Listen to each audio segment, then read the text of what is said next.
Dramski tekst Tri bezobrazne ćerke. Tekst je napisala Jasminka Petrović. Pa da počnemo.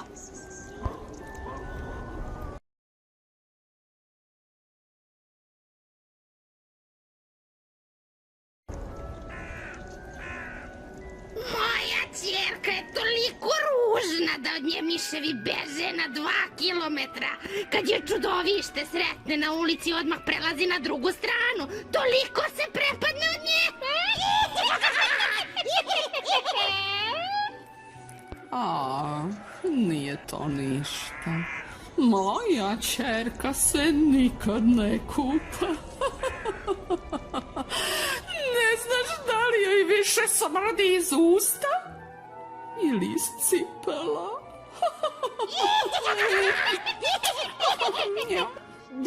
Dobro, priznajem da je tvoja ćerka smrdljivija od moja, ali moja ima duži nos. Drška od metle je malo dete za njen nosinger. Da, a kako je tek moja ćerka lenja. Pa nju mrzi da uzme češalj u ruke, a kamoli da opere kosu. Frizera u životu nije videla.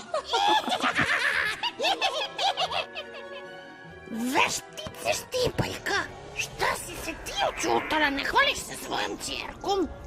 Ništa me ne pitaj. Ona se uhvatila dobrog ljudstva i krenula u školu. U školu? Da, pa je došla živa.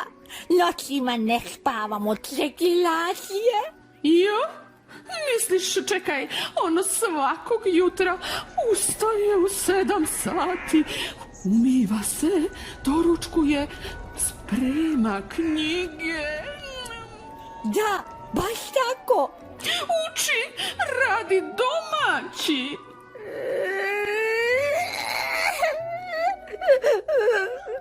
Baš tako, uči, radi domaći, kupa se, češlja, pelje kosu, osmehuje se i kaže hvala i molim. Pa to je strašno.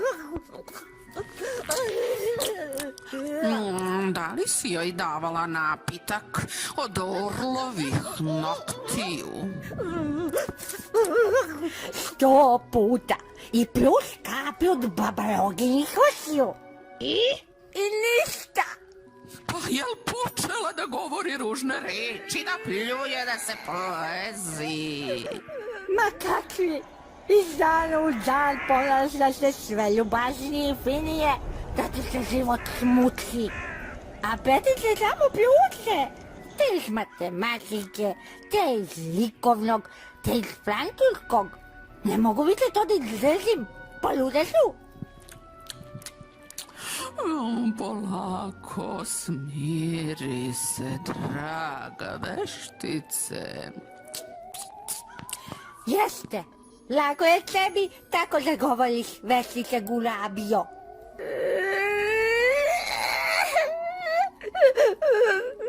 Tvoja ćerka ne zna ni jedno jedino slovo, a ova moja čita čak i knjige za lekiru.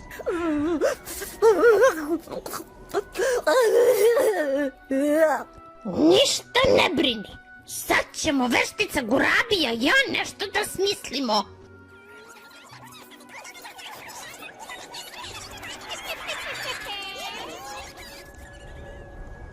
Imam rešenje. Recite, ajde, recite.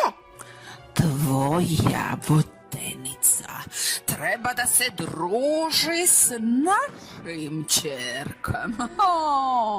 Kopriva i Pertla. Ima da je upropaste dok kažeš tandora vandora. Naučit će je da šutira i grebe drugu decu. Evo ti moj mobilni telefon. Joj, kad bi je naučile i da časka los. Pa naravno, pa ništa lakše. Moja kopriva je završila seminar trajno uklanjanje lepog ponašanja kod čuvenog profesora Smrde Prde.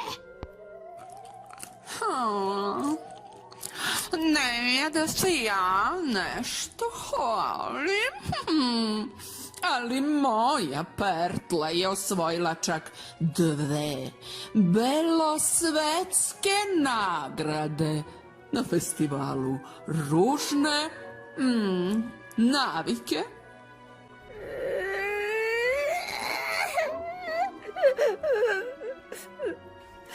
Jao, blago vama. Moja voženica nikad u životu nije stavila prst u nos. Pa gdje to ima? Zamislite veščicu koja ne ume da tačka nos. Jednom sam joj čak našla malamicu u džepu. Ni manje ni više nego malamicu strašno. Jadna ti, šta si sve preturila preko glave?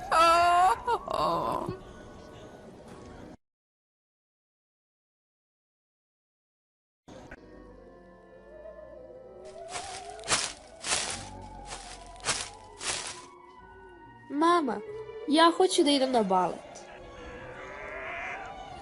Ju? Pertla, šta ti je? Kakve su to gluposti? Mama, molim te, hoću da imam roze baletsku haljinu i roze baletske patike. I ovako da igram.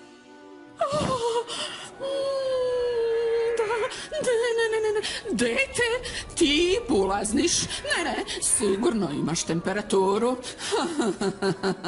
Pa da, evo, sva je vrela. Moramo brzo kući.